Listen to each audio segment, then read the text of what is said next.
Matapos ang iba't ibang usapan online, lumabas na ang latest official DepEd order tungkol sa awards and recognition. At mahalagang basahin natin kung ano talaga ang sinasabi ng DepEd Order number 15, Series of 2026. Kung ikaw ay student, teacher, or parent, mahalagang maintindihan natin ang bagong guidelines sa awards and recognition. Sa DepEd Order number 15, Series of 2026, malinaw ang intent ng awards and recognition. Hindi lang ito tungkol sa grades, kundi para kilalanin ang learner growth, effort and perseverance, integrity and character, holistic development, and lifelong learning. Ibig sabihin, ang recognition system ay hindi lang para sa perfect scores, kundi para sa kabubuang pag-unlad ng learner. Kaya ang tanong, sino ang makakatanggap na Academic Excellence Award?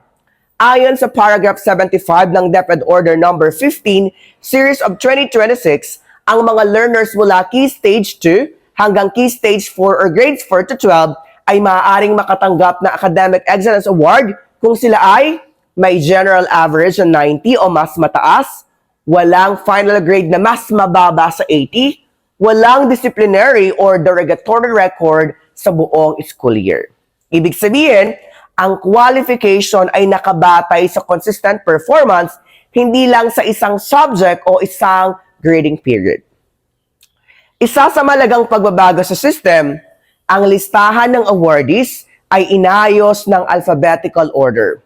Hindi na nakarank base sa highest to lowest. At ang layunin nito, bawasan ang unnecessary competition, i-promote ang healthy academic environment, bigyan diin ang recognition kaysa ranking. At ayon pa sa bagong framework, hindi lang academic performance ang kinikilala. May iba't ibang categories tulad ng leadership excellence, excellence in a learning area, excellence in research, excellence in innovation and design, work immersion performance, at Special Recognition Awards. Ipinapakita nito ang galing ng isang learner ay hindi lang nasusukat sa exam scores. May mga magaling sa leadership, may mga magaling sa creativity, may mga magaling sa research at innovation, at lahat ng ito ay mahalaga sa holistic education. Kaya mga estudyante at teachers, tandaan natin ito. Ang awards ay hindi end goal.